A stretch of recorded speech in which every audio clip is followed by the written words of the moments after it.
Hello students, welcome back to our channel. आज हम आपके लिए बहुत ही इंपॉर्टेंट टॉपिक लेकर आए हैं, system of linear equations.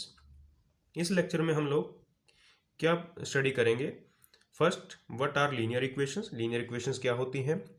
Solution of linear equation, what do you mean by a solution of a linear equation? And what types of systems of linear equation? And how to solve the non homogeneous system of linear equation. तो ये सभी हम लोग इस lecture में सीखने वाले हैं। सो स्टार्ट करते हैं। What is a linear equation? Definition देखिए, what is a linear equation? A linear equation in n unknowns, unknown कहिए, आप इनको वेरिएबल भी कह सकते हैं, एन अननोन्स और वेरिएबल्स से x1 x2 xn has the form a1 x1 plus a2 x2 plus an xn is equal to b, where a1 a2 an are called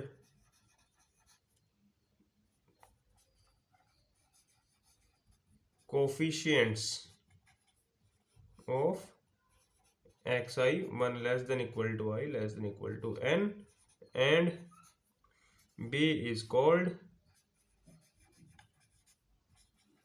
constant। तो ये जनरल एक्सप्रेशन है linear equation के लिए कि आपके पास n variables होंगे और n coefficients होंगे, और आपने इसको इस फॉर्म में लिखा a1 x1 a2 x2 an xn is equal to b। तो ये a1 a2 an इनको हम कोफिशिएंट्स कहेंगे और b को क्या कहेंगे? कांस्टेंट कहेंगे। तो this is the form of a linear equation. Now we will talk about what is the solution of this linear equation, what is the definition of the solution for this linear equation। तो solution देखिए क्या होगा? by a solution of, इसको one कहिए, by a solution of one we mean an n tuple of real numbers s1 s2 sn such that a1 s1 plus a2 s2 plus an sn is equal to b। तो solution का meaning क्या है? आपने n numbers ऐसे find out किए जिनको हम यहाँ पुट करें तो हमारे पास क्या आ जाए? b आ जाए। तो उसको हम क्या कहेंगे? सॉल्यूशन कहेंगे। और यहाँ पर हमने अपने आप को रियल नंबर्स में रिस्ट्रिक्ट किया है। हमारे पास जो भी इक्वेशंस होंगी, अनलेस और अनटिल जब तक मेंशन नहीं किया जाएगा, it means variables are real. So solution, हम रियल सॉल्यूशन की बात करेंगे। ओके, एग्जांपल लिखते हैं 2x plus 7y is equal to 5। So आप सभी जानते हैं this is an equation of a straight line. Okay, this is a linear equation. 2 and 7 are coefficient and 5 is a constant. अगर आप इसका सॉल्यूशन फाइंड आउट करना चाहें तो -1 and 1 is a solution of this equation. x की जगह -1 रखिए, y की जगह 1 रखिए, तो आपके पास राइट हैंड साइड में क्या आएगा? 5 आएगा। तो -1 and 1 is A solution of this equation। Similarly, you can find 6 and -1 is also a solution of this equation। So, because this is a straight line and there are infinitely many points on a straight line, so this equation has infinitely many solution। और अगर आप geometrically देखें तो ये equation आपके पास आएगा, this is -1 and this is 1। Okay, तो इस पॉइंट को माइनस, आप कह सकते हैं कि -1 0 and this is called 0 1। Okay, तो this is the equation of straight line. Now, if you have equation in 3 variable 2x plus 7y minus 3z is equal to 1, then it is equation of a plane and it has also infinitely many solution। because you know that in a point there lies infinitely many points. Now we will talk about system of linear equations. So now what is the next definition? System of linear equations.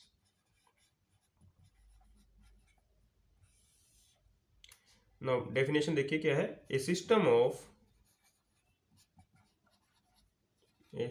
of m linear equations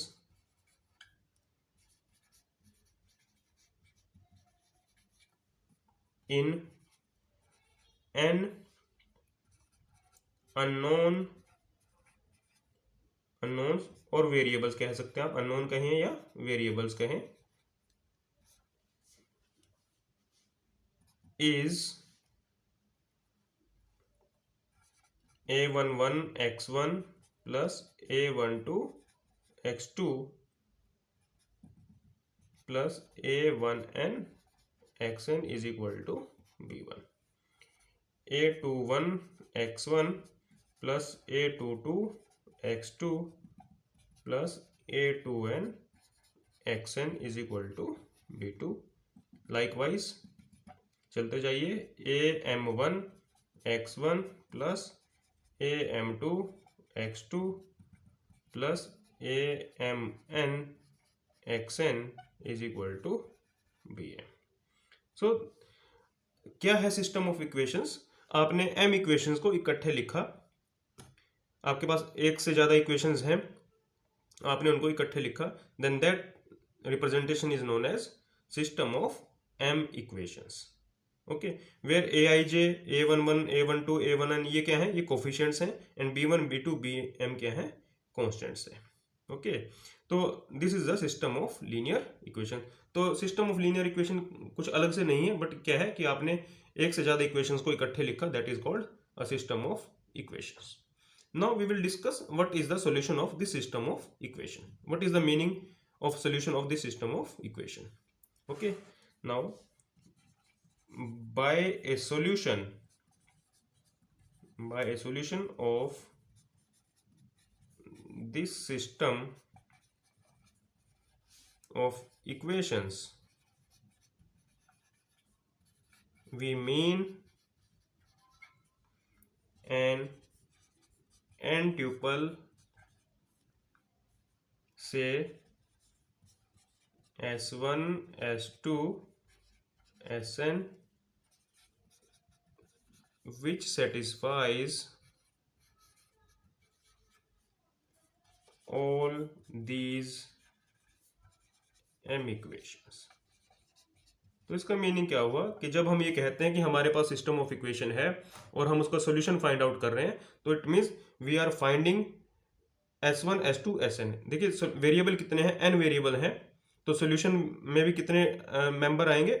n member आएंगे, s1 s2 sn. ठीक है, तो n numbers अगर हमें ऐसे मिल जाएं जो सभी इक्वेशन को सेटिस्फाई करें, फर्स्ट इक्वेशन को भी सेटिस्फाई करें, सेकंड इक्वेशन को भी सेटिस्फाई करें और mth इक्वेशन को भी क्या करें? सेटिस्फाई करें, then we say that this is a solution of this system. तो इट मीन्स अगर आप सिस्टम की बात करते हैं, it means we are finding out the common solution of all these equations. ठीक है, तो सॉल्यूशन क्या होगा? Common solution of all these equation. ऐसा सॉल्यूशन जो सभी इक्वेशन को क्या करे? सेटिस्फाई करे, that is called the solution of the system of equations. Example की हेल्प से समझते हैं कि जो सिस्टम ऑफ इक्वेशंस है उसका सॉल्यूशन का क्या मीनिंग है. देखिए आपके पास सपोज ये इक्वेशन है 2x plus y is equal to 3 and x minus 9y is equal to -8.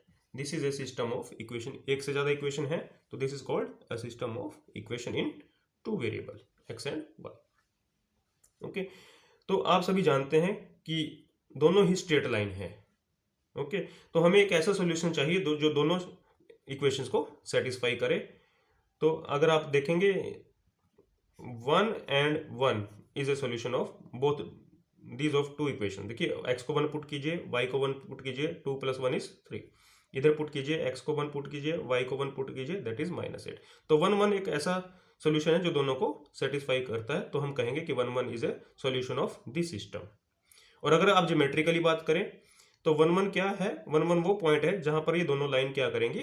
Intersect करेंगे। It means one one point इस लाइन के ऊपर भी लाई करेगा और इस लाइन के ऊपर भी लाई करेगा, दोनों को सेटिस्फाई करता है। It means one one is the point of intersection of these two lines. It means जब हम सिस्टम ऑफ इक्वेशंस की बात करते हैं और उनका सोल्यूशन की बात करते हैं, it means we are finding out the points of intersections. Okay, similarly अगर आप ये इक्वेशन देखें 2x plus y is equal to 3 and 2x plus y is equal to 7, then this system has no solution. This system has no solution. It means कोई भी ऐसा point नहीं है जो दोनों के ऊपर कॉमन हो। It means there is no point of intersection. It means these two lines are parallel. Okay, this is the geometrical interpretation of the solution. Okay, एक और अगर सिस्टम की बात करें, अगर हम 2x plus y plus 2z is equal to 3 and x minus 9y plus 2z is equal to -8, this is system of two equation in 3 variables. Okay, अगर आप इंस्पेक्शन से देखें तो 1 1 0 इसको सेटिस्फाई करेगा, 1 1 0 फर्स्ट इक्वेशन को भी सेटिस्फाई करेगा, 1 1 0 सेकेंड इक्वेशन को भी सेटिस्फाई करेगा, and it has infinitely many solution. ये हम लोग बाद में डिस्कस करेंगे कि how to check that whether a given system has finite solution और इनफाइनाइटली मैनी सॉल्यूशंस।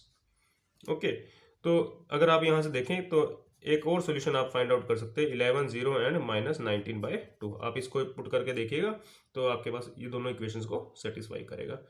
ओके, तो ये सोल्यूशन का मीनिंग है, it means we are finding out the points of intersections.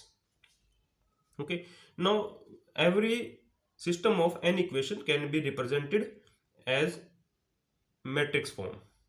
किसी भी जो सिस्टम ऑफ इक्वेशन है, लीनियर सिस्टम ऑफ इक्वेशन है, उसको आप मैट्रिक्स फॉर्म में रिप्रेजेंट कर सकते हैं। जैसे अभी आपने देखा पीछे हमने इक्वेशंस लिखी थी, अब मैं उसको क्या करता हूँ, मैट्रिक्स फॉर्म में लिखता हूँ। जो कोफिशिएंट्स थे, x1 का कोफिशिएंट क्या था, a11, x2 का कोफिशिएंट क्या था, a12, और xn का कोफिशिएंट क्या था, a1n, फर्स्ट इक्वेशन के लिए। सिमिलरली सेकेंड इक्वेशन के लिए a21, a22, a2n, और इसी तरह से mth इक्वेशन के लिए am1, am2, amn। तो हमने क्या किया, जो x1 x2 xn आपके n अननोन वेरिएबल्स थे उनके कोफिशिएंट कलेक्ट कर लिए in the matrix form. Okay, और ये हमने लिखा यहाँ पर जो अननोन्स हैं x1 x2 xn, और राइट हैंड साइड में हमने लिखे जो कांस्टेंट आए थे आपके पास b1 b2 bn। तो it means every system of linear equation can be converted in this form, ax is equal to b. But what is a? A is the matrix of the coefficient, and what is b? B is the column of the constants, and what is x? X is the column of the unknown variables. So we have represented a system of equation in form ax is equal to b. अब हम यहाँ से categorise करेंगे कि what are homogeneous system of equation and what are non-homogeneous system of equation. So if the constant b is 0, then we say that ax is equal to 0 is a linear homogeneous system of equation. अगर आपके पास सभी equations में right hand side पे 0 0 0 है, then that system is called linear homogeneous system of equation. Otherwise अगर इनमें से एक भी नॉन जीरो है, then it is called non homogeneous system of linear equations. तो हमारे पास दो तरह के सिस्टम हो गए, एक लीनियर होमोजेनियस सिस्टम एंड एक लीनियर नॉन होमोजेनियस सिस्टम। बस फर्क क्या है कि अगर आपके पास सभी इक्वेशन में राइट हैंड साइड में 0 0 0 है, then that is called linear homogeneous system. Otherwise अगर एक भी जो b1 b2 bn इनमें से एक भी नॉन जीरो होगा, then we called it as non homogeneous linear system of equations. Okay students, अब आपको क्लियर है what is a homogeneous system and what is a non homogeneous system of linear equations. Next definition देखिए, equivalent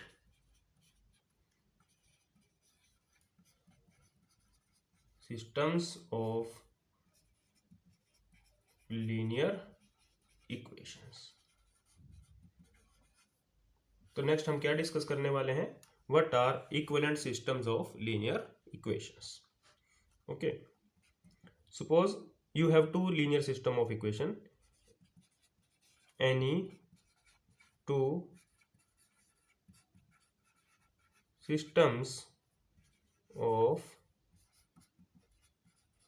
linear equations are said to be equivalent if one can be converted into another by applying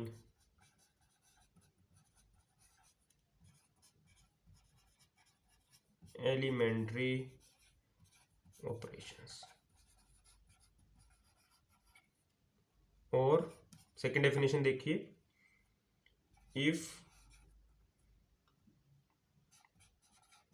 to system of equations produce same set of solution, then they are called equivalent systems of equations। तो क्या definition हुई equivalent system of equations की। आपके पास दो system of equations हैं, दोनों को आपने सॉल्व किया, अगर सॉल्यूशन सेम आते हैं then that they system are called equivalent system of equations. और आप सभी जानते हैं कि अगर मेरे पास कोई भी एक सिस्टम है then that can be converted into another system by applying से elementary rows and column operations. तो आपने क्या किया, एक सिस्टम को रोज एंड कॉलम ऑपरेशन लगा के दूसरे सिस्टम में कन्वर्ट किया।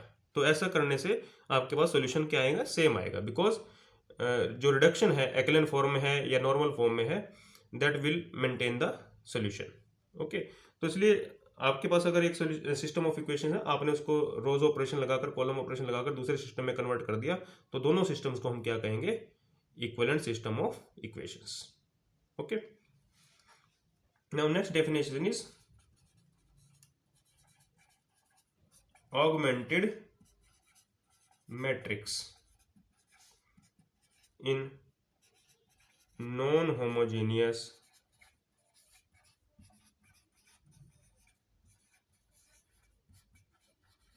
systems of equations। तो अब हम ऑगमेंटेड मैट्रिक्स के बारे में बात करेंगे कि suppose you have a non homogeneous system ax is equal to b। What is A is the coefficient, x1 x2 xn जो भी वेरिएबल हैं उनके आपने कोफिशिएंट्स को मैट्रिक्स फॉर्म में लिखा, that is A matrix, and b is the constant b1 b2 bn, आपने ax is equal to b form में लिखा। इन दोनों से हमने क्या किया, एक नई मैट्रिक्स बनाई कंबाइन करके, this is called a augmented b। और लिखेंगे कैसे इसको, अगर आप देखें, आपने मैट्रिक्स बनाई a11 a12 a1n a21 a22 a2n, likewise am1 am2 up to amn। ये तो आपने ए के कोफिशिएंट कलेक्ट किए, और आप क्या करें यहाँ पर इस फॉर्म में लिखें b1 b2 bn। तो इस तरह से जो मैट्रिक्स बनेगी that is called augmented matrix of the non homogeneous system. ठीक है, आपने क्या किया, ए के कोफिशिएंट्स कलेक्ट कर लिए और जो कांस्टेंट्स हैं b1 b2 bn उनको भी यहाँ पर लिखा, इकट्ठे लिखा, then that matrix is known as augmented matrix of the non homogeneous system ax is equal to b। Okay, तो हमारा मोटिव मेन क्या है कि हमारे पास जो नॉन होमोजेनियस सिस्टम है ax is equal to b, we want to find out the solution of that non homogeneous system. Okay, तो पहले हमें एग्जिस्टेंस की बात करनी होगी कि जो नॉन होमोजेनियस सिस्टम है उसका सोल्यूशन एग्जिस्ट करता है या नहीं। अगर करता है तो क्या कंडीशंस होगी कि सोल्यूशन क्या करे, एग्जिस्ट करे। फिर हम डिस्कस करेंगे कि अगर सोल्यूशन एग्जिस्ट करता है तो कितने सोल्यूशन होंगे, फाइनाइट होंगे या इनफाइनाइट भी हो सकते हैं। ठीक है, तो इन सभी क्वेश्चंस का हम सोल्यूशन ढूंढेंगे। सो पहले एक जो थ्योरम है, जो इंपॉर्टेंट थ्योरम है, जो हमें ये बताएगी कि जो नॉन होमोजेनियस सिस्टम है उसका सोल्यूशन कब एग्जिस्ट करेगा। ओके, तो नेक्स्ट थ्योरम क्या है,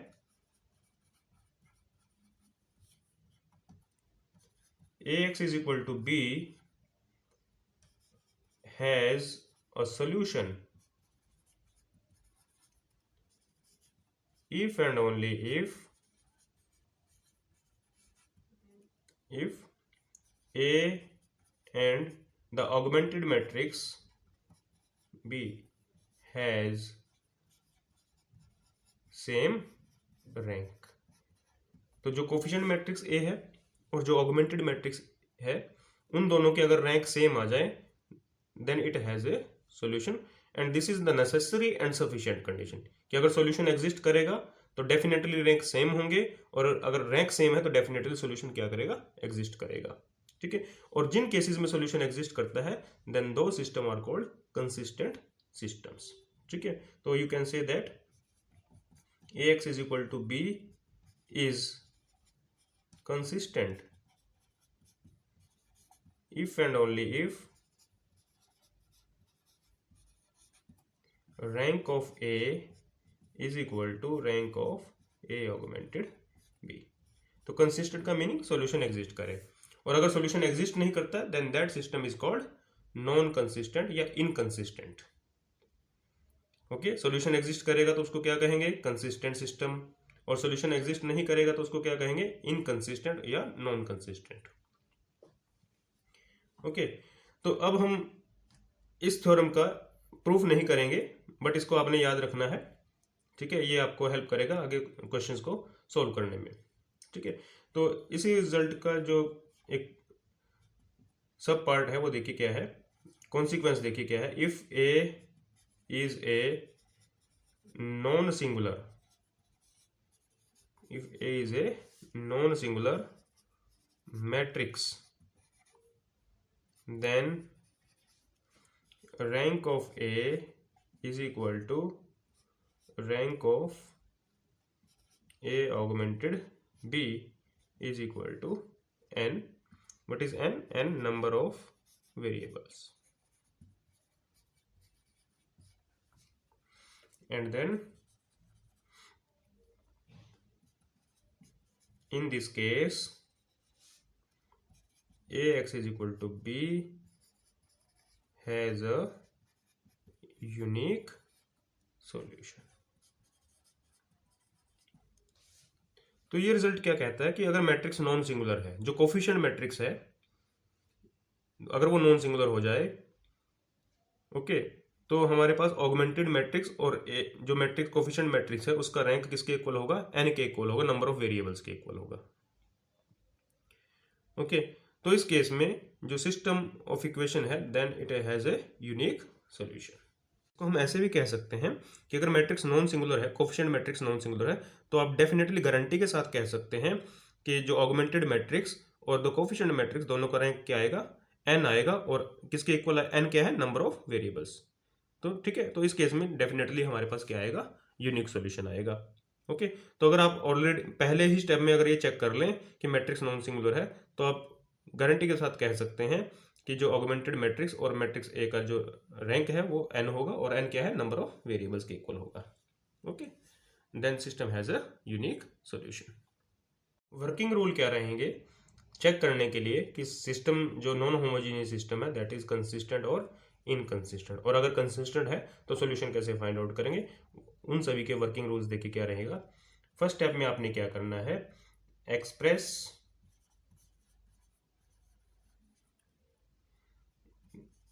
the given system as ax is equal to B. तो सबसे पहले जो भी हमारे पास इक्वेशंस हैं उनको ax is equal to B form में लिखेंगे। सेकेंड स्टेप में हम क्या करेंगे, ऑगमेंटेड मैट्रिक्स फाइंड आउट करेंगे। Find the A augmented B matrix. Third step में हम क्या करेंगे, रिड्यूस करेंगे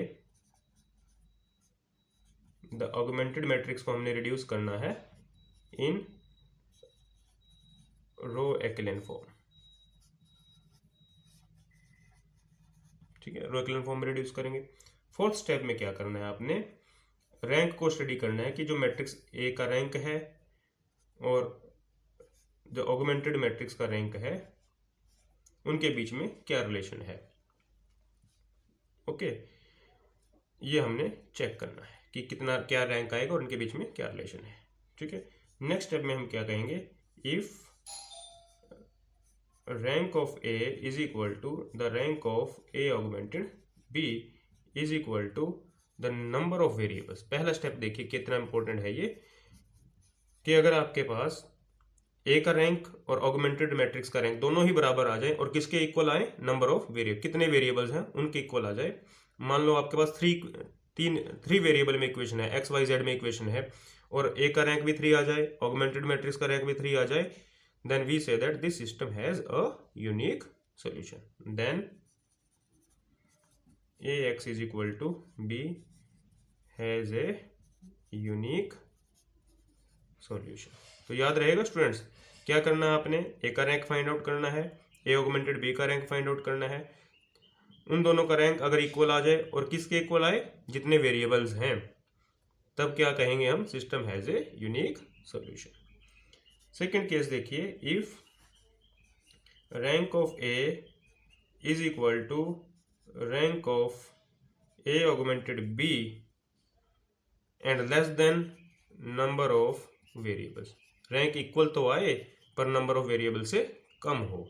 मान लीजिए आपके पास 3 वेरिएबल में इक्वेशन है एक्स वाई जेड में और रैंक आ जाए 1 या 2, तब क्या होगा, दोनों का रैंक आए, दोनों का रैंक इक्वल हो और नंबर ऑफ वेरिएबल से छोटा हो, then ax is equal to b has infinitely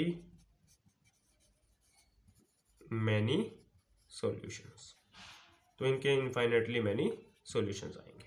और वो इनफाइनाइटली मैनी सॉल्यूशन कैसे हम फाइंड आउट करेंगे, आपने देखना है कि दोनों का रैंक कितना आया है, ए का रैंक और ए ऑगमेंटेड बी मैट्रिक्स का रैंक आपने मान लिया सपोज आर आया है और n नंबर ऑफ वेरिएबल्स हैं, then n minus r, suppose आपके पास रैंक दोनों का 1 आया और वेरिएबल 3 हैं, तो 3 माइनस 1 यानी 2 वेरिएबल्स को हम क्या कहेंगे, फ्री वेरिएबल कहेंगे। Then n minus are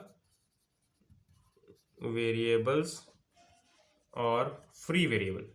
free variable means ये जो फ्री वेरिएबल हैं इनको हम कोई भी आर्बिट्रेरी वैल्यू दे सकते हैं। Free variables and can assume any arbitrary values. तो जब ये आर्बिट्रेरी वैल्यू ले सकते हैं, कोई भी वैल्यू आप इनको दे सकते हो, it means this system has infinitely many solution. Examples में डिस्कस करेंगे कि कैसे आपके पास जब इनफाइनाइट मैनी सॉल्यूशन आएंगे तो उनको कैसे हैंडल करना है, कैसे सॉल्व करना है। ठीक है, तो लास्ट केस देखिए क्या है, if rank of A is not equal to the rank of A augmented B. अगर दोनों के रैंक इक्वल नहीं आते हैं, if rank of A is not equal to the rank of A augmented B, then A x is equal to B, इसको हम क्या कहेंगे, inconsistent. Inconsistent, inconsistent means no solution, कोई सॉल्यूशन नहीं आएगा। ठीक है, तो सॉल्यूशन कब आएगा, जब rank of A is equal to rank of A augmented B आएगा, तभी रैंक सॉल्यूशन आएगा। और अगर नंबर ऑफ वेरिएबल के इक्वल आ जाता है तो यूनिक सॉल्यूशन आएगा, और नंबर ऑफ वेरिएबल से कम आ जाता है तो we have infinitely many solution. तो ये आपने याद रखना है। स्टूडेंट एग्जांपल की हेल्प से चेक करते हैं कि जो आपके पास गिवन सिस्टम है उसको आपने कैसे चेक करना है, ये सिस्टम कंसिस्टेंट है या इनकंसिस्टेंट। एग्जांपल आपके सामने है, x plus 2y minus z is equal to 3, 3x minus y plus 2z is equal to 1, 2x minus 2y plus 3z is equal to 2 and x minus y plus z is equal to -1। तो ये 4 equations हैं 3 variables में। तो अब हम इसको matrix form में लिखेंगे। ये हमने इसको मैट्रिक्स फॉर्म में लिखा, 1 2 -1, कोफिशिएंट्स लिखे हमने 3 -1 2, 2 -2 3 एंड 1 -1 1। ये कोफिशिएंट्स आपने मैट्रिक्स फॉर्म में लिखे। ये आपके अननोन वेरिएबल्स हैं x y z, जिनकी वैल्यू हमने फाइंड आउट करनी है। और ये b1 b2 ये जो कॉन्स्टेंट्स हैं ये आपके यहाँ पर है। तो ये x = b फॉर्म में लिख। तो इससे नेक्स्ट स्टेप क्या रहेगा, आप इसको ऑगमेंटेड मैट्रिक्स की फॉर्म में लिखेंगे, a ऑगमेंटेड b मैट्रिक्स। तो जस्ट आपने क्या करना है, जो a की एंट्री है और b की एंट्री उनको इकट्ठे करना है। 1 2 -1 3 3 -1 2 1 2 -2 3 2 1 -1 1 -1। ये हो गया आपके पास a ऑगमेंटेड b मैट्रिक्स। अब हम क्या करेंगे, इस ऑगमेंटेड मैट्रिक्स को रो एक्लेन फॉर्म में रिड्यूस करेंगे। उसके लिए इस एंट्री को 0 करेंगे, इस एंट्री को 0 करेंगे और इस एंट्री को हम 0 बनाएंगे। तो क्या ऑपरेशन लगाने हैं आपने, फर्स्ट रो को -3 से मल्टीप्लाई करके सेकंड में, फर्स्ट रो को -3 से मल्टीप्लाई करके सेकंड में, फर्स्ट रो को -2 से मल्टीप्लाई करके थर्ड में ऐड करना है, और फर्स्ट रो को ही -1 से मल्टीप्लाई करके फोर्थ में ऐड करना है। तो देखिए कैसे कन्वर्ट होगा मैट्रिक्स, 1 2 -1 3, -3 से मल्टीप्लाई करके ऐड करें 0, -3 से मल्टीप्लाई करके ऐड करें -7, -3 से मल्टीप्लाई करके ऐड करें 5, -3 से मल्टीप्लाई करके ऐड करें -8, -2 से मल्टीप्लाई करके ऐड करें 0, -2 से मल्टीप्लाई करके ऐड करें -6, -2 से मल्टीप्लाई करके ऐड करें 5, -2 से मल्टीप्लाई करके ऐड करें -6 आएगा -4। ओके, -1 से मल्टीप्लाई करके ऐड करें 0, -1 से मल्टीप्लाई करके ऐड करें -3, -1 से मल्टीप्लाई करके ऐड करें 2, -1 से मल्टीप्लाई करके ऐड करें -4। तो ये हमारे पास कन्वर्ट हो गया मैट्रिक्स। ओके, अब देखिए मुझे इस एंट्री को 1 बनाना है, ठीक है। तो उसके लिए मैं क्या ऑपरेशन लगाऊंगा, अभी आप इसको पहले -1 बना लें, ठीक है। तो हम क्या करेंगे, इस सेकंड रो में से थर्ड रो घटा देते हैं। इट मीन्स आपने क्या ऑपरेशन लगाना है, नेक्स्ट थर्ड रो को -1 से मल्टीप्लाई करके आपने सेकंड में ऐड करना है। थर्ड रो को -1 से मल्टीप्लाई करके सेकंड में ऐड करना है। तो देखिए क्या चेंजेस आएंगे, 1 2 -1 3। देखिए आपने क्या किया, -1 से मल्टीप्लाई करके इसमें ऐड किया, तो ये आपके पास 0 -1 से मल्टीप्लाई करके ऐड करें 0, -1 से मल्टीप्लाई करके ऐड करें -4, 0 -6 5 -4 0 -3 2 -4। ओके, तो जैसे हम प्रिसाइजली रो एक्लेन फॉर्म में यहाँ 1 बना रहे थे, तो अब आप इन क्वेश्चन के अंदर इसको -1 ही रहने दें, तभी कोई प्रॉब्लम नहीं होगी। बिकॉज हमने तो सिस्टम इक्वेशंस को सॉल्व करना है, वैल्यू निकालनी है। तो अगर -1 रहेगा तब भी कोई प्रॉब्लम नहीं है, आप इसको ऐसे ही रहने दें। अब इस एंट्री को 0 बनाएंगे। अब हमने क्या करना है, फर्स्ट रो को सेकंड रो को -6 से मल्टीप्लाई करके थर्ड में ऐड करना है। सेकंड रो को -6 से मल्टीप्लाई करके आपने थर्ड में ऐड करना है। ओके, और क्या करना है आपने, सेकंड रो को -3 से मल्टीप्लाई करके फोर्थ में ऐड करना है। सेकंड रो को -3 से मल्टीप्लाई करके फोर्थ में ऐड करना है। ठीक है, देखिए क्या चेंजेस आएंगे, 1 2 -1 3, 0 -1 0 -4, ये एज इट इज रहेगा। -6 से मल्टीप्लाई करके ऐड करें 0, ये 5 रहेगा। -6 से मल्टीप्लाई करेंगे 24, इसमें ऐड करेंगे 20। ओके, 0 -3 से मल्टीप्लाई करके ऐड करें 0, -3 से ये 2 रहेगा, -3 से मल्टीप्लाई करके ऐड करेंगे, ये आपके पास 8 आ जाएगा। ओके, अब देखिए, अब हमारे पास ये एंट्री -1 आ गई। ठीक है, आप इसको 1 बना सकते हैं। 1 बनाने के लिए आप क्या करेंगे, थ्रू आउट जो थर्ड रो है उसको 5 से डिवाइड कर दें, या फिर ये कहें कि 1/5 से मल्टीप्लाई कर दें। तो नेक्स्ट ऑपरेशन क्या रहेगा, थर्ड रो को 1/5 से मल्टीप्लाई करते हैं। तो देखिए क्या होगा, 1 2 -1 3 0 -1 0 -4 0 0 1/5 से मल्टीप्लाई कर रहे हैं, 5 से डिवाइड, एक ही बात है, 4 0 0 2 8। अब देखिए ये जो थर्ड और फोर्थ रो है ये एक दूसरे के मल्टीपल हो गई, तो आप ये बड़े आराम से नीचे 0 बना सकते हैं। तो नेक्स्ट क्या ऑपरेशन लगाना, हमने थर्ड रो को -2 से मल्टीप्लाई करके फोर्थ में ऐड करना है। -2 से मल्टीप्लाई करके ऐड करेंगे तो ये जो सबसे नीचे वाली रो है ये सारी 0 हो जाएगी, क्योंकि मल्टीपल है। 0 -4 0 0 1 4 0 0 0 0। ठीक है, इतना ही सफिशिएंट है। अब देखिए ये जो पोर्शन है ये ए मैट्रिक्स का पोर्शन है। ठीक है, अगर इस पोर्शन की बात करें ये आपके पास ए मैट्रिक्स है, और अगर इस पोर्शन की बात करें तो ये ए ऑगमेंटेड बी मैट्रिक्स है। ओके, तो ये मैट्रिक्स ए का पोर्शन है और ये ए ऑगमेंटेड बी का पोर्शन है। यहीं से हम रैंक को स्टडी करेंगे। अगर हम इसको छिपा लें तो ये मैट्रिक्स ए बच गया हमारे पास। इसका रैंक देखिए कितना आएगा, कितनी नॉन जीरो रोज हैं, 3 नॉन जीरो रोज हैं। ओके, और अगर हम पूरी मैट्रिक्स को इंक्लूड कर लें, अब आपके पास ये पूरी मैट्रिक्स हो गई, इसका रैंक भी कितना है, 3। क्यों, इसमें ये जो मैट्रिक्स बनेगी ए ऑगमेंटेड बी, इसके अंदर भी आपकी 3 नॉन जीरो रोज रहेंगी। तो यहाँ बड़े इजीली आप चेक कर सकते हो कि अगर हम सिर्फ मैट्रिक्स ए की बात करें तो रैंक 3 है, और अगर इस बी को भी इंक्लूड कर दें तब भी रैंक कितना है, 3 है। तो यहाँ से आप कह सकते हो कि rank of A is equal to rank of A augmented B is equal to 3।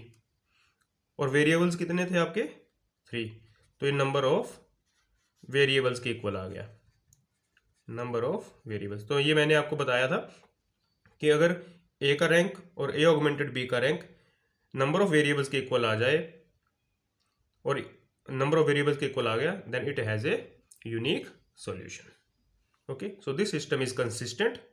Solution आया है, और कैसा आया है, यूनिक आया है।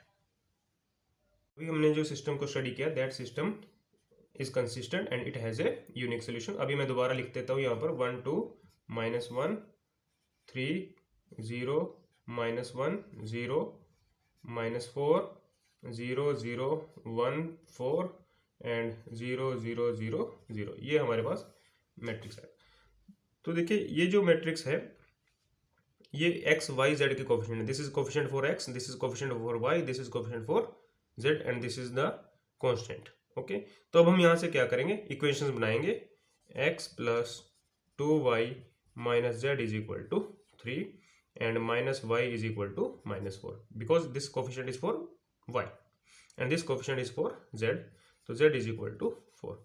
तो x plus 2y minus z is equal to 3, 0 into x minus y 0 into z is -4, 0x 0y z is 4 and this is 0 0। तो हमने क्या किया, यहाँ से इक्वेशन बना ली। This system is known as reduced system of equations. तो अब यहाँ से डायरेक्टली आपके पास z की वैल्यू आ गई 4 और y की वैल्यू भी क्या आ गई 4। तो हम बड़े इजीली x की वैल्यू निकाल सकते हैं। x is equal to 3 minus 2y plus z. ठीक है, 3 माइनस 2 इंटू 4 प्लस जेड की वैल्यू भी आप 4 रख दें तो दिस इज इक्वल टू -1। ठीक है, तो हमारे पास सोल्यूशन क्या आ गया, x y z is equal to -1 4 4। तो ऐसे सॉल्व करना है सिस्टम को। ओके, तो this system was consistent and it has a unique solution. ठीक है, तो नेक्स्ट एग्जांपल में हम देखते हैं कि और जो सिस्टम है वो कंसिस्टेंट होंगे या इनकंसिस्टेंट। तो नेक्स्ट एग्जांपल देखिए, हमारे पास ये सिस्टम गिवन है, हमने इसको चेक करना है कि दिस सिस्टम इज कंसिस्टेंट और नॉट। ओके, तो अब यहाँ से पहले तो इसको a x is equal to B form में लिखेंगे। कोफिशिएंट मैट्रिक्स लिखिए 1 1 1 3 1 -2 2 4 7। ये तो कोफिशिएंट मैट्रिक्स हुआ। वेरिएबल लिखिए एक्स वाई जेड, कांस्टेंट लिखिए -3 -2 7। तो this is A x is equal to B. अब हम क्या करेंगे, ए ऑगमेंटेड बी मैट्रिक्स लिखेंगे। जस्ट आपने क्या करना है, मैट्रिक्स ए और मैट्रिक्स बी को ज्वाइन कर देना है। 3 1 -2 -2 2 4 7 7। This is A augmented B. अब आप क्या करेंगे, ये जो मैट्रिक्स है इसको रो एक्लन फॉर्म में कन्वर्ट करेंगे, इस एंट्री को 0 बनाएंगे, इस एंट्री को 0 बनाएंगे। तो क्या ऑपरेशन लगा सकते हैं हम, फर्स्ट रो को -3 से मल्टीप्लाई करके सेकंड में ऐड करें, फर्स्ट रो को -2 से मल्टीप्लाई करके थर्ड में ऐड करें। 1 1 1 -3, -3 से मल्टीप्लाई करके ऐड करें 0, -3 से मल्टीप्लाई करके ऐड करें -2, -3 से मल्टीप्लाई करके ऐड करें -5, -3 से मल्टीप्लाई करके ऐड करें 7, -2 से मल्टीप्लाई करके ऐड करें 0, -2 से मल्टीप्लाई करके ऐड करें 2, -2 से मल्टीप्लाई करके ऐड करें 5, -2 से मल्टीप्लाई करके ऐड करें 30। अब देखिए ये जो रो है एक दूसरे के नेगेटिव हैं, ये -2 -5 2 5।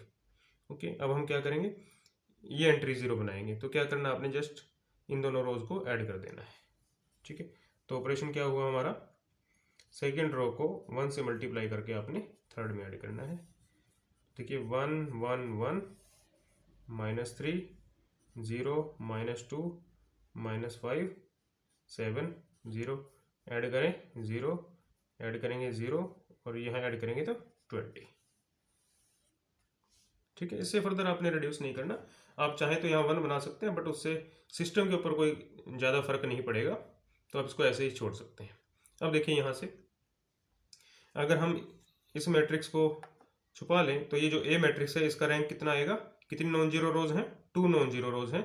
तो रैंक ऑफ ए कितना हुआ, rank of A is 2, because अगर हम इस कॉलम को हाइड कर लें तो हमारे पास 2 नॉन जीरो रोज बचती हैं, तो rank of A is 2। But अगर हम इस कॉलम को भी इंक्लूड कर लें तो ऑगमेंटेड मैट्रिक्स का जो रैंक है दैट इज 3, बिकॉज जब आप इस कॉलम को भी इंक्लूड कर लेंगे तो तीसरी रो भी आपके पास नॉन जीरो हो गई, तो rank of A augmented B is 3। तो इस केस में क्या हुआ, ए का जो रैंक है और ए ऑगमेंटेड बी का रैंक है, दे आर नॉट इक्वल, तो therefore this system is inconsistent. और आपको पता है इनकंसिस्टेंट का मीनिंग क्या है, it has no solution. Next example देखिए, 2x - y + 3z = 3, x + 2y - z - yw = 4, x + 3y - 2z - 7w = 5। So we have 3 equations in 4 variables. ठीक है, तो इसको चेक करेंगे कि दिस सिस्टम इज कंसिस्टेंट और इनकंसिस्टेंट। ओके, अगर कंसिस्टेंट होगा तो सोल्यूशन फाइंड आउट करेंगे। तो हम डायरेक्टली क्या करते हैं, ए ऑगमेंटेड बी फॉर्म में लिखेंगे इसको।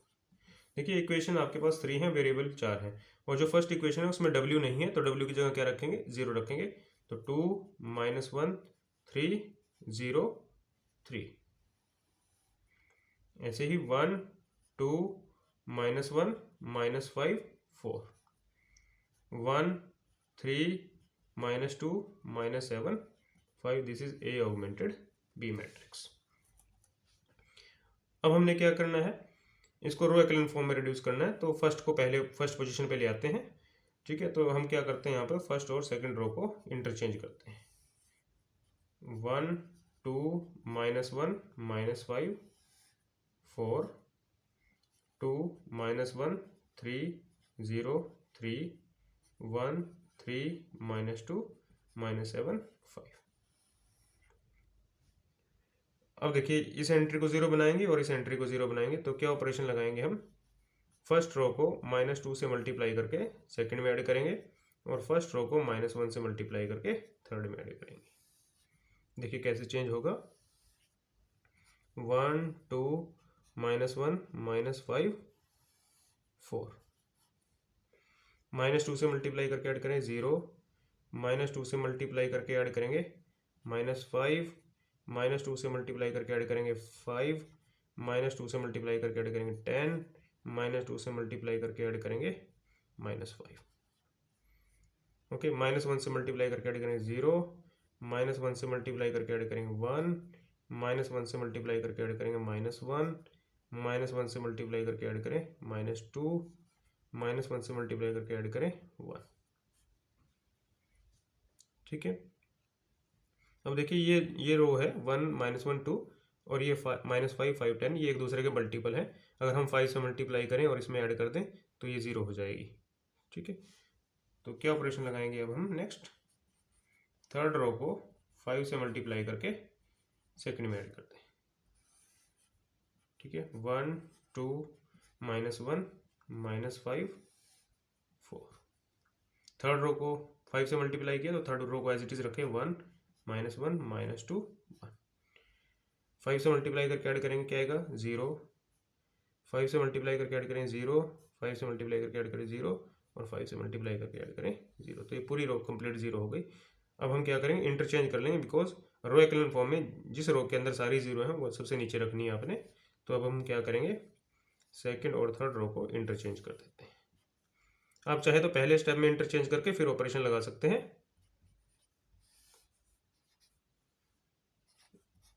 -1 -2 1 0 0 0 0 0। तो ये रो एक्लन फॉर्म में आ गया। इससे आगे अगर आप ऑपरेशन लगाएंगे तो कुछ खास चेंजेस नहीं आएंगे इसके अंदर। अब देखिए यहाँ से अगर हम इस मैट्रिक्स का रैंक फाइंड आउट करें तो ये मैट्रिक्स का ए का रैंक कितना आएगा 2, और अगर बी भी इंक्लूड कर लें, ए ऑगमेंटेड बी, तब भी रैंक कितना आएगा 2। ये ए है और ये पोर्शन आपका ए ऑगमेंटेड बी है। अगर ए की बात करें तो रैंक 2 है, और अगर ए ऑगमेंटेड बी की बात करें तब भी रैंक कितना है 2 है, नॉन जीरो रोज 2 है। तो देखिए यहाँ पर क्या हुआ, rank of A is equal to rank of A augmented B is equal to 2। और नंबर ऑफ वेरिएबल कितने हैं 4। 4 क्या है, number of variables x y z and डब्ल्यू। ठीक है, तो रैंक जो है नंबर ऑफ वेरिएबल से कम है। This is your r and this is your n. तो मैंने आपको बताया था कि n minus r, n minus r means 4 - 2। दो वेरिएबल को आप फ्री कर सकते हैं। फ्री मीन्स इन दो वेरिएबल को आप अपनी मर्जी से कोई भी वैल्यू दे सकते हैं, आर्बिट्ररी वैल्यू दे सकते हैं।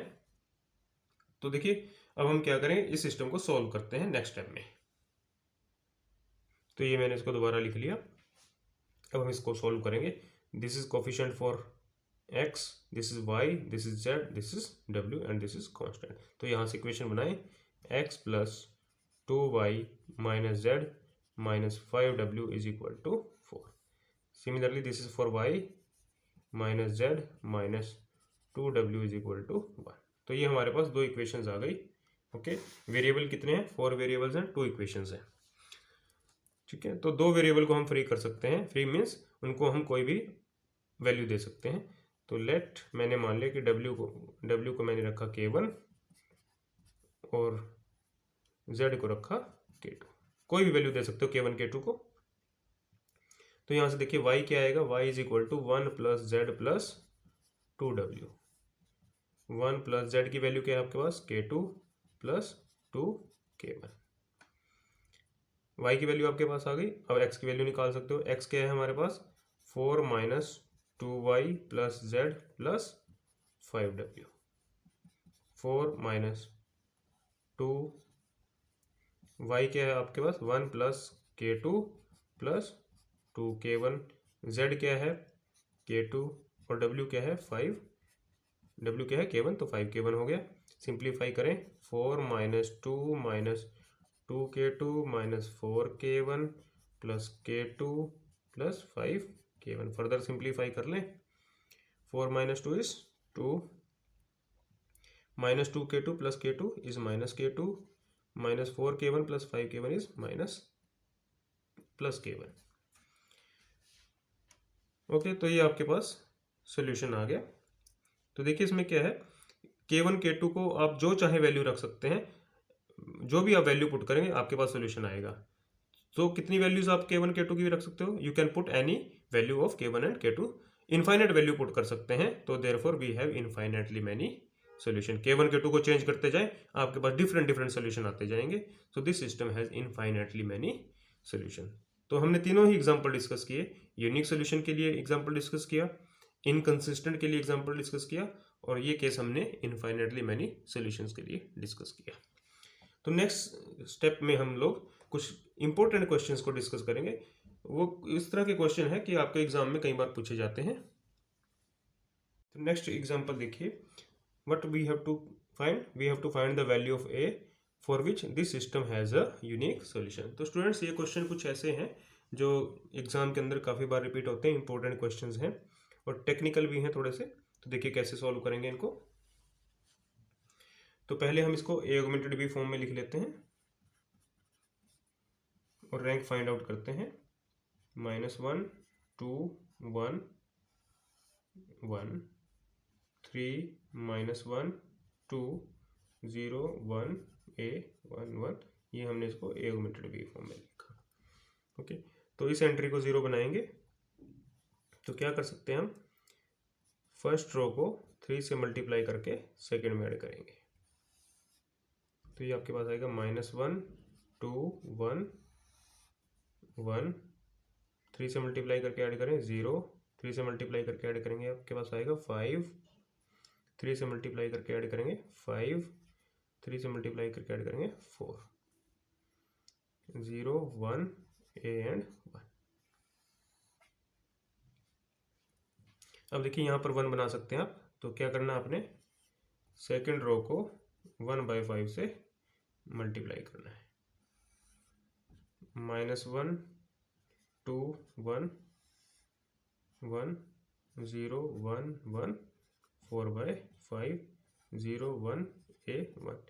तो स्टूडेंट्स एक चीज़ ध्यान रखनी है आपने, आप यहाँ पर 1 है तो आप ये आपके माइंड में ये आइडिया आ सकता है कि 1 को यहाँ शिफ्ट करें। ऐसा नहीं करना, बिकॉज ये A है, ए अननोन है, तो इसलिए हम इसको नीचे ही रखेंगे, क्योंकि यही हमारे डिसाइड करेगा कि रैंक ऑफ ए और rank of A augmented B क्या होगा, वो ए के ऊपर डिपेंड करेगा। तो इसलिए आपने इसको शिफ्ट नहीं करना है, इसको नीचे ही रखना है। ओके, अब देखिए हम क्या करेंगे, इस एंट्री को 0 बनाएंगे तो क्या ऑपरेशन लगा सकते हैं आप, सेकेंड रो को -1 से मल्टीप्लाई करके थर्ड में ऐड कर दें। तो -1 2 1 1 0 1 1 4/5 0, -1 से मल्टीप्लाई करके 0, -1 से मल्टीप्लाई करेंगे तो A -1, -1 से मल्टीप्लाई करेंगे तो 1/5 आएगा। तो क्या स्टूडेंट्स, ये हमारे पास रो एक्लन फॉर्म में रिड्यूस हो गया। अभी ये A-1 के बारे में हमें नहीं पता है क्या है ये, तो और यही डिसाइड करेगा कि सिस्टम कंसिस्टेंट होगा या इनकंसिस्टेंट। और हमने क्या करना है, क्वेश्चन देखिए कैसा है, ए की वैल्यू फाइंड आउट करनी है कि this system has a unique solution. तो देखिए स्टूडेंट, अगर ये 0 हो जाता है, अगर ये एलिमेंट 0 हो जाए, A-1 0 हो जाए, तो आपके पास ए का रैंक 2 रह जाएगा और ए ऑगमेंटेड बी का रैंक 3 रह जाएगा। तो देखिए if A-1 is equal to 0, this implies A is equal to 1। अगर A 1 हो जाए तो ये एंट्री आपके पास 0 हो जाएगी, तो यहाँ रैंक कितना हो जाएगा 2, और फुल मैट्रिक्स का रैंक कितना रहेगा 3। Then rank of A is equal to 2 is not equal to the rank of A augmented B, therefore system is inconsistent and it has no solution. तो बट हमें चाहिए यूनिक सोल्यूशन, तो इसलिए हमें क्या करना पड़ेगा, A 1 नहीं होना चाहिए, ठीक है। Therefore for unique solution A must not be equal to 1, because आप ये आपने देखा, अगर A को 1 रखेंगे तो ये 0 हो जाएगा और सिस्टम इनकंसिस्टेंट हो जाएगा। तो इसलिए A को 1 नहीं होना चाहिए, तभी this system has a unique solution. क्योंकि अगर A 1 से डिफरेंट होगा तो ये एंट्री भी नॉन जीरो रहेगी, और ये ऑलरेडी नॉन जीरो है। In this case the rank of A is equal to the rank of A augmented B, and उस केस में रैंक कितना आएगा, rank of A is equal to rank of A augmented B is equal to 3, और 3 ही variable है, तभी आपके पास क्या आएगा, यूनिक सॉल्यूशन। ओके, और उस अगर यूनिक सॉल्यूशन को आप फाइंड आउट करना चाहते तो कैसे फाइंड आउट करेंगे, देखिए this is coefficient for z, तो आप क्या करेंगे, A-1 into z is equal to 1/5। तो यहाँ से z की वैल्यू क्या आ गई, 1/5 इंटू A-1, ठीक है, z की वैल्यू आ गई आपके पास। सिमिलरली सेकेंड इक्वेशन देखिए कैसी आएगी, y plus z is equal to 4/5। तो y क्या आएगा यहाँ से, 4/5 माइनस जेड, 4/5 माइनस जेड की वैल्यू रख दें 1/5 इंटू A-1, ठीक है। ऐसे ही आप x की वैल्यू निकाल सकते हैं यहाँ से, कैसे, -x plus 2y plus z, -x plus 2y plus z is equal to 1। y और z की वैल्यू यहाँ रखें, -x, या आप ऐसे करें, x को उधर ले जाएं तो x is equal to 2y plus z minus 1। ठीक है, y की वैल्यू आपके पास अवेलेबल है, z की वैल्यू अवेलेबल है, x की वैल्यू आप निकाल सकते हैं। ठीक है, तो ये आपके पास तीनों x और y z की वैल्यू आ जाएगी और this will be the unique solution.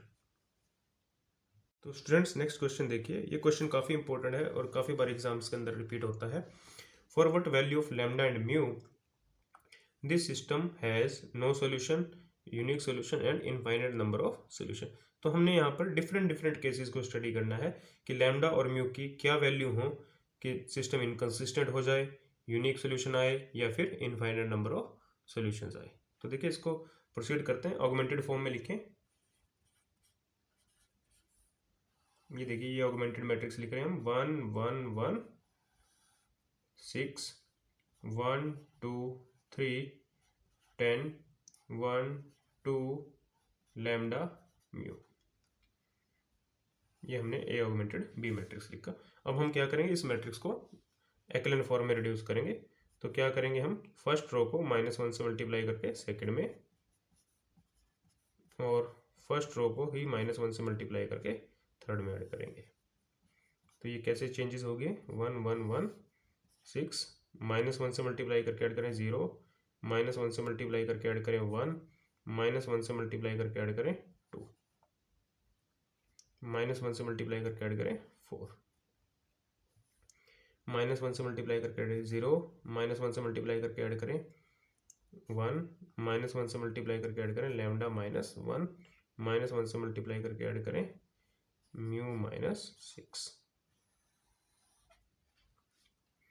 Further क्या करेंगे हम, इस एंट्री को 0 बनाएंगे।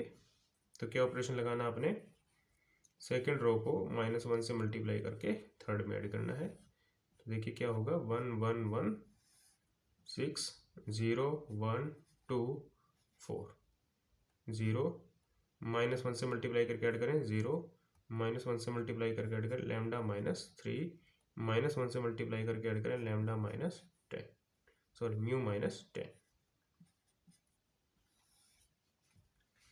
ओके, अब ये आपके पास ये फॉर्म में आ गया। अब फर्दर आप इसको चेंज करेंगे तो डिस्टर्ब हो जाएगा, तो इसको फर्दर चेंजेस नहीं करने। अब देखिए ये मेरे पास ए मैट्रिक्स है, अगर मैं इस कॉलम को छुपा लूँ तो ये मेरे पास मैट्रिक्स ए बचेगी। ओके, तो अगर ये एंट्री 0 हो जाए तो आपके पास देखिए क्या होगा, इस मैट्रिक्स का रैंक 2 हो जाएगा, और अगर ये एंट्री भी 0 हो जाए तब भी इस मैट्रिक्स का रैंक 2 हो जाएगा।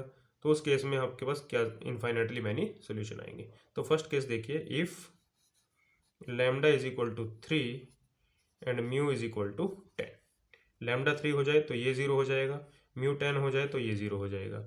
और दोनों ही सिचुएशन में rank of A is equal to the rank of A augmented B कितना आएगा, 2 आएगा, और वेरिएबल कितने हैं 3।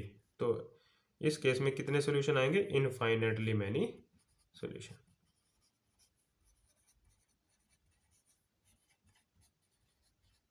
तो इनफाइनाइटली मैनी सॉल्यूशंस कब होंगे, जब लैम्डा 3 हो जाए और म्यू 10 हो जाए। तो हमारे पास ये इस क्वेश्चन का आंसर आ गया कि इनफाइनाइटली मैनी सॉल्यूशन कब होंगे। अब देखिए अगर ये एंट्री आपके पास 0 हो जाए और ये नॉन 0 हो जाए, if lambda minus 3 is equal to 0 and mu is not equal to 10, mu not equal to 10 का मतलब ये एंट्री आपने नॉन 0 मानी है और ये एंट्री को आपने 0 मान लिया। तो इस सिचुएशन में देखिए क्या होगा, जब ये आपके पास ये एंट्री 0 होगी तो इस मैट्रिक्स का रैंक कितना होगा, 2। दिस इंप्लाइज इस केस में रैंक ऑफ ए कितना आएगा, 2, but rank of A augmented B कितना आएगा, 3, बिकॉज ये 0 है और ये नॉन 0 है, तो फुल मैट्रिक्स का रैंक 3 आएगा। बट अगर सिर्फ इसकी बात करें तो यहाँ पे रैंक कितना आएगा, 2 आएगा। और इस सिचुएशन में सिस्टम कैसा होगा, inconsistent, because rank of A is not equal to the rank of A augmented B, rank of A is not equal to rank of A augmented B, the system is inconsistent.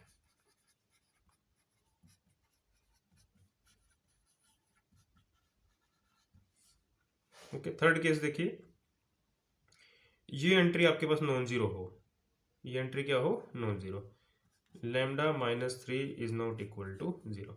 अगर ये entry non 0 है तो ये entry zero हो या non zero हो इससे कोई फर्क नहीं पड़ेगा रैंक के ऊपर, बिकॉज अगर ये नॉन जीरो है तो इसको आप ए के अंदर भी कंसिडर करेंगे और ए ऑगमेंटेड बी के अंदर भी कंसिडर करें। देखिए ये अगर नॉन जीरो है, दोबारा रिपीट करते हैं, ये अगर नॉन जीरो है तो ये ए का रैंक भी डिसाइड करेगी और ये ए ऑगमेंटेड बी का रैंक भी डिसाइड करेगी। इसकी वजह से दोनों का रैंक सेम रहेगा। ओके, तो if lambda minus 3 is not equal to 0, this implies lambda is not equal to 3 and mu may have any value, mu may have any value. Mu की वैल्यू कुछ भी हो तो उससे रैंक के ऊपर कोई चेंजेस नहीं आएंगे, बट अगर लैम्डा आपका 3 नहीं है, ये नॉन जीरो हो जाएगा, ये कुछ भी होता रहे। इस केस में आपके पास रैंक ऑफ ए कितना आएगा, rank of A augmented B, दोनों का ही रैंक कितना आएगा, 3 आएगा। और किसके इक्वल आएगा, नंबर ऑफ वेरिएबल्स के, नंबर ऑफ वेरिएबल। और आपको मालूम है कि जब रैंक नंबर ऑफ वेरिएबल्स के इक्वल हो then we have a unique solution. इस केस में क्या आएगा, यूनिक सॉल्यूशन। ठीक है, तो इस तरह से हमने ये सभी केसेस डिस्कस किए कि किस सिचुएशन में इनफाइनाइटली मैनी सॉल्यूशन आएगा, किस सिचुएशन में यूनिक सॉल्यूशन आएगा और किस सिचुएशन में सिस्टम जो है इनकंसिस्टेंट रहेगा। Okay, that's all from my side. आपको अच्छे से लर्न करने हैं, ये बहुत ही इंपॉर्टेंट क्वेश्चन हमने डिस्कस किए हैं। अगर आपको लेक्चर अच्छा लगता है तो हमारे चैनल को सब्सक्राइब करें, लाइक करें, शेयर करें। Thank you.